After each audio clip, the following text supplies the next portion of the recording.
Eu sou Alexei Dodsworth, sou doutor em filosofia pela Universidade de Veneza e pela Universidade de São Paulo. Atualmente, eu moro em São Paulo, onde eu curso uma outra pós-graduação em ensino de astronomia pelo IAG USP. E o meu foco de pesquisa é a ficção científica sendo utilizada como elemento paradidático no ensino de astrofísica. Se você viu meu último vídeo, se não viu, pode assistir, está aqui no canal. Você viu que eu aproveitei o filme Don't Look Up, Não Olhe para Cima, que fez muito sucesso em dezembro de 2021, para abordar um tema que é muito caro para a astronomia: cometas. O que são cometas? Qual a natureza deles? De onde eles vêm? Existe algum risco real de algum cometa colidir com a Terra? Qual é a diferença entre um cometa e um asteroide? Abordei tudo isso no meu último vídeo. E eu vou voltar ao tema aproveitando o filme Don't Look Up, porque eu revi e identifiquei algumas coisas muito interessantes. Isso independe do fato do filme ser bom ou ruim. Eu não estou entrando aqui no mérito cinematográfico, mas estou entrando no mérito de que o filme teve uma ótima consultoria científica e que tem elementos reais que permitem que a gente aprenda mais coisas sobre astronomia e astrofísica. Então vamos lá. Eu vou aqui começar com uma dúvida que uma espectadora do canal mandou para mim. Por sinal, você vê que os comentários aqui, a possibilidade de comentar está desabilitada porque eu não alimento troll. Então, mas você pode escrever para mim, você pode tirar dúvida, você pode fazer críticas, sugestões, através desse e-mail que você vê aqui embaixo. Ou seja, eu vou dar um pouco mais de trabalho a quem quiser comentar. Se a pessoa quiser realmente comentar a sério, ela manda um e-mail para esse e-mail que está aqui. A Marta Solange, ela me mandou uma mensagem dizendo o seguinte: assisti o vídeo, gostei bastante, fiquei com uma curiosidade. Se o cometa do filme ia colidir com 6 meses e 14 dias, qual seria a distância entre o cometa e a Terra em unidades astronômicas? É uma excelente questão. E quando eu respondi a ela pelo Facebook, eu disse que não tinha elementos no filme que permitissem responder essa questão, mas eu estava errado. Eu fui assistir o filme novamente e vi que, na verdade, é bastante explícito qual era a distância da Terra para o cometa no momento em que o cometa foi identificado. Está logo no começo do filme, né? Vejam, por exemplo, esse painel que aparece no filme quando o Dr. Mindy vai falar sobre o cometa e está calculando a trajetória do cometa. Vejam, por exemplo, que do lado esquerdo a gente tem o momento zero, que é quando o momento foi descoberto. A gente tem depois 100 dias, 180 dias e 193,6 dias. No lado direito, a gente tem a distância do cometa para a Terra em unidades astronômicas. Mas o que são unidades astronômicas? Vamos aqui rememorar a questão. Unidade astronômica, ela é uma unidade de medida que a gente utiliza em astronomia dentro do sistema solar. Veja, e é uma convenção, tá? A unidade astronômica é como qualquer medida, ela é uma convenção, né? Então, o que acontece? A distância da Terra para o Sol é de aproximadamente 150 milhões de quilômetros. Então, quando nós falamos em distâncias no sistema solar, em geral, os astrofísicos eles preferem utilizar o conceito de unidade astronômica do que o conceito de quilômetro, né? Em vez de eu dizer, a Terra fica a 150 milhões de quilômetros. Tomando a Terra como referência, a gente fala que a distância da Terra para o Sol é de uma unidade astronômica. Ou seja, 150 milhões de quilômetros, aproximadamente, equivale a uma unidade astronômica. 2 unidades astronômicas são 300 milhões de quilômetros. 3 unidades astronômicas são 450 milhões de quilômetros, aproximadamente. E, voltando à tabela, a gente vê claramente que no momento zero, que é quando o cometa foi descoberto, ele estava a 4,325 unidades astronômicas da Terra. Multiplique isso por 150 milhões e você vai ter a distância em quilômetros. Isso significa, pela distância, que o cometa estava perto do planeta Júpiter. Agora vejam o que acontece à medida que os dias passam pelos cálculos do Dr. Mindy e por que é que ele fica tão apavorado que quando chega no fim ele para de escrever na lousa. Com 100 dias do cometa, 100 dias depois, o cometa vai estar a 3,180 unidades astronômicas. 180 dias depois, ele vai estar a 0,970 unidades astronômicas. E no dia 193,6, ou seja, com 6 meses e 13,6 dias, o cometa vai estar a 0 unidades astronômicas, ou seja, ele vai ter batido na Terra. É por isso que ele para de escrever. Ele está ali calculando e vendo, ó, no momento zero, que agora o cometa está a 4,325 unidades astronômicas. Está em Júpiter, perto de Júpiter. Aí quando chega em 100, vai diminuindo. 180, quando chega em 193,6, zero. Assim, porra, bateu. Você pode perguntar, e o que são esses números na segunda coluna da esquerda para a direita? Eu fiquei na dúvida e perguntei para o meu amigo Pedro Pinheiro, que é astrotuber, né? Ele é quase astrofísico, agora em fevereiro ele está se formando, e ele disse, Alex, me parece que é a distância em unidades astronômicas do cometa para o Sol. E de fato faz sentido, porque veja, no momento zero está a 4,643 unidades astronômicas e no momento 193,6, ou seja, 193,6 dias depois, 6 meses e 14 dias, que é a previsão do cometa colidir, ele está a 1 unidade astronômica, ou seja, ele está exatamente na distância da Terra com o Sol. Afinal de contas, o cometa, naquele momento, vai ter batido na Terra. Uma outra questão pertinente é com que velocidade esse cometa, esse monstro, bate na Terra de acordo com o filme. Vejam bem, fazendo um cálculo simples, observando a própria tabela que o Dr. Mindy disponibiliza logo no começo do filme, a gente vê que a velocidade do cometa ela varia. E por que a velocidade varia? Bem, o cometa está em órbita do Sol, né? Ele inclusive fala logo no começo. Vamos rememorar uma coisa que eu falei no vídeo anterior. A origem desse cometa é provavelmente a nuvem de Oort. E o que é a nuvem de Oort? Escreve O-O-R-T. Dá uma pesquisada no Google depois. O fato é que o limite do nosso sistema solar, se perguntar para as pessoas qual é o limite do sistema solar, muita gente vai responder, leigos vão responder que o limite do sistema solar é Plutão. Está completamente errado. Depois de Plutão tem muita coisa ainda. O limite do nosso sistema solar, ele é essa nuvem de Oort, né, que escreve novamente O-O-R-T. Imagina como uma grande esfera de cometas, uma bolha com trilhões, talvez quatrilhões de cometas.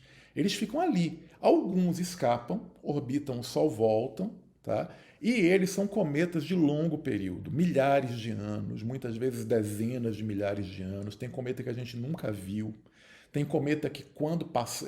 Agora, por exemplo, passou o cometa Leonard, se eu não me falha a memória, a órbita dele é de 80 mil anos. Quer dizer, a humanidade provavelmente nunca viu o cometa Leonard e nunca mais vai ver. Ele passou agora, no final de dezembro, comecinho de janeiro. Então, à medida que o cometa se aproxima do Sol, ele aumenta a velocidade, ele acelera. Por conta do quê? Da gravidade do Sol, que faz com que o cometa aumente a sua velocidade. Então, a gente observa, por exemplo, que nos primeiros 100 dias, o cometa foi de 4,325 unidades astronômicas para 3,180 unidades astronômicas, ou seja, ele percorreu 1,145 unidades astronômicas. Multiplicando isso por 150 milhões, a gente vê que ele percorreu a distância de 171 milhões 750 mil quilômetros. Dividindo isso por 100 dias, a gente tem a velocidade dele é de 1.717.500 km por dia. Um dia tem 24 horas, ou seja, a velocidade dele, naqueles 100 dias iniciais, é de 71.562,5 km. Isso aproximado, tá? Que a gente pode fazer o cálculo ultra refinado para saber a velocidade absolutamente precisa, mas eu estou fazendo aqui um cálculo aproximado. Aí, quando você calcula, né, isso foi naqueles primeiros 100 dias, quando você calcula para o dia 100 e para o dia 180, do dia 100 para o dia 180, se você fizer o mesmo cálculo, você vai ver que a velocidade já vai ter aumentado para aproximadamente 172 mil km por hora. E quando chega no final, nos últimos 13,6 dias, a velocidade aumenta para mais de 440 mil km por hora. É muito rápido. Para vocês terem uma ideia, o instrumento mais veloz, a sonda mais veloz criada pelo homem, que é a sonda Parker, ela se move no espaço cósmico a aproximadamente 393 mil quilômetros por hora. Esse cometa é bem mais rápido né? A velocidade dele era bem maior do que a da sonda Parker. E muito maior do que muitos asteroides, né? Alguns asteroides que já caíram na Terra, a velocidade deles foi calculada como sendo de aproximadamente 108 mil quilômetros por hora. Inclusive aí, chamar a atenção para um ponto, existe um erro de tradução no filme, da tradução do inglês para o português. A legenda ela está errada. Vejam o seguinte ponto. Vocês vão ver agora na tela a legenda do filme em inglês. O que vocês vão ler agora é exatamente o que é dito no filme. O que é dito? Que o cometa vai cair at 62 miles due west of the coast of Chile. Como é que isso foi traduzido para o português, para a legenda em português? Vejam agora na tela. Vai atingir o Oceano Pacífico a 100 km por hora a oeste da costa do Chile. Ora, não é isso que está sendo dito no filme. O que está sendo dito no filme não é a velocidade com que o cometa vai cair na Terra, vai colidir com a Terra. O que está sendo dito no filme é onde ele vai cair. E está sendo dito que ele vai cair a 62 milhas a oeste da costa do Chile, ou seja, a 100 quilômetros a oeste da costa do Chile. Tanto que aí a presidente, ela diz assim, por que isso é um problema dos Estados Unidos? Quer dizer, ela é bem ignorante cientificamente falando, e ela não sabe por que um cometa caindo a 100 quilômetros da costa oeste do Chile deveria ser um problema para os Estados Unidos. Então, não sei, rolou algum problema, traduziram errado. O cometa, ele não bate a 100 km por hora. Quando eu vi isso, me chamou a atenção, eu fiz, nossa, mas é muito lento. Um cometa não bateria na Terra a 100 km por hora. Pelo menos, assim, 100 mil km por hora. Pelo menos, né? E como vocês viram, ele colide com a Terra a mais de 400 mil quilômetros por hora. Isso é um absoluto desastre. E aí, uma outra questão que muita gente me fez é o seguinte: ele destruiria a vida na Terra? A resposta é não. Ele não destruiria a vida na Terra. Ele destruiria a vida, ele diminuiria a diversidade da vida, ele diminuiria, isso é até dito. O Dr. Mindy, ele diz assim, vai matar qualquer coisa maior do que um camundongo. Extermina provavelmente todos os mamíferos, aves, etc. Mas assim, a vida sobrevive. Bactérias extremófilas, ou seja, não representaria a extinção da vida no planeta Terra, mas representaria sim a extinção da maior parte do gradiente de vida que existe atualmente no nosso planeta. Por fim, uma curiosidade que não é astronômica, ela é de calendário e é especulativa. A primeira vez que eu assisti o filme, eu pensei assim, mas quando será que esses eventos se dão? Né? Assim, é evidente que é século XXI, não é muito distante do nosso tempo, porque a tecnologia é compatível, os celulares são semelhantes, e tirando aquela tecnologia ficcional de criogenia, é tudo muito parecido com o nosso mundo. Né? Então eu supus assim, é século XXI, é óbvio, né? E não existe no filme nenhum momento, é dito, acontece no ano X. Eu também localizei o script original de Don't Look Up. O script está disponível, é só você pesquisar script Don't Look Up, você acha o PDF. Vocês vão ver que também no script não é dito, os eventos acontecem no ano tal. Não. Mas existe um detalhe que não tem no script, mas tem no filme, que permite inferir qual é o ano em que os eventos acontecem. E dá para dizer que o cometa foi descoberto no dia 8 de novembro de 2025 e que o mundo acaba entre o dia 20 e o dia 21 de maio de 2026. Por que eu estou dizendo isso? Por conta de um detalhe.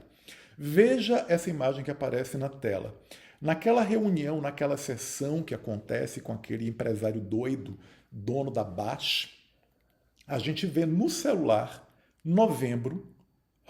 12 de novembro, quarta-feira. E se uma coisa eu aprendi em roteiro, né, eu já estudei roteiro de cinema, trabalho com roteirização de quadrinhos de ficção científica e fantasia, é que nada é à toa. Tudo tem um detalhezinho. E é interessante que esse detalhezinho não está no script, mas quando foram fazer o filme, resolveram colocar aquele elemento ali. Pois é, por que é quarta, 12 de novembro? Você pega o calendário do século XXI, da década de 20, e você vê assim que 12 de novembro não foi quarta nem em 2020, nem em 2021, nem em 2022, que 12 de novembro cai numa quarta no ano de 2025. E no script é possível ver que aquela reunião com o cara da Bast no dia 12 de novembro de 2025 acontece aproximadamente de 4 e 5 dias depois da descoberta do cometa. Ou seja, ele foi descoberto aproximadamente no dia 8 de novembro de 2025, entre o dia 8 e o dia 9, que é inclusive meu aniversário. E calculando os 193,6 dias, o mundo acaba precisamente entre o dia 20 e o dia 21 de maio de 2026. Existe um outro elemento que permite corroborar que o filme se passa em 2025, que é o fato de que a presidente Orlean ela tinha acabado de ser eleita. E as próximas eleições americanas elas vão ser em 2024. Ou seja, os eventos do filme se dão um ano depois que a presidente Orlean foi eleita. Ou seja, quem inseriu esse easter egg, essa pista de quarta-feira, 12 de novembro, que só acontece depois de 2020, acontece em 2025, quem inseriu isso também inseriu uma mensagem, que é o seguinte: escuta, em 2024 não elejam idiotas, né? Porque vejam o que acontece, essa presidente Orlean foi eleita em 2024, muito provavelmente, e graças a ela que o mundo é destruído no ano de 2026. Aproveito, então, essa filmagem para convidar vocês para o lançamento. Eu também falo de colisão de cometa, falei antes até, no meu recente romance gráfico, Saros em 3/6, é um romance gráfico roteirizado por mim, foi ilustrado por Ioannis Fiore, tá? Foi patrocinado pelo PROAC, a Secretaria de Cultura e Economia Criativa do Estado de São Paulo. O lançamento oficial fala também sobre colisão de cometa com a Terra. Vai acontecer no dia 5 de fevereiro, entre 3 e 5 da tarde, lá na Biblioteca Viriato Correia, na seção de fantasia e ficção especulativa, tá? A entrada é franca, é só aparecer, eu vou estar lá batendo papo com o pessoal. 5 de fevereiro, cai num sábado, entre 3 e 5 da tarde. Só entra quem demonstrar que está vacinado e mantendo o distanciamento social, tá bom? Então a gente ainda está enfrentando a pandemia, então não vamos agir como os idiotas negacionistas do filme Don't Look Up, que por fim, eu queria dizer, eu vi muita gente dizendo, o filme ele é uma metáfora para o aquecimento global, que as pessoas não estão dando atenção ao aquecimento global. Os próprios diretores do filme falam sobre isso, mas eu também gostaria de alertar o seguinte, ele não é só uma metáfora. Ele é algo que pode ocorrer. Eu falei sobre isso no meu vídeo anterior. Existe a possibilidade, sim, de asteroides e cometas caírem na Terra. E isso é uma coisa para que a gente não está dando muita atenção. Eu diria até que a gente dá mais atenção ao aquecimento global, tem dado mais atenção ao aquecimento global, que é um problema sério, é um problema real, do que dado atenção à possibilidade de cometas e asteroides caírem no planeta Terra. Ou seja, não é só uma metáfora, também serve como um alerta. E é um alerta que aparece constantemente em obras de ficção científica. O Martelo dos Deuses, Encontro com Rama, ambos de Arthur Clarke. Eu falo sobre a possibilidade da colisão de um cometa em Saros em 3/6. Falei sobre isso no meu vídeo anterior, que existe a possibilidade do cometa Swift-Tuttle bater na Terra. Enfim, não é só uma metáfora do aquecimento global. É um alerta também para que a gente possa investir, enquanto civilização, em mecanismos como o DART, que a NASA acabou de lançar, para a gente poder proteger a Terra de colisões cósmicas que já aconteceram no passado, extinguiram os dinossauros e podem voltar a acontecer. Então é isso, espero que vocês tenham curtido. Qualquer coisa, para entrar em contato, pode mandar e-mail para esse endereço que você está vendo aqui e até a próxima.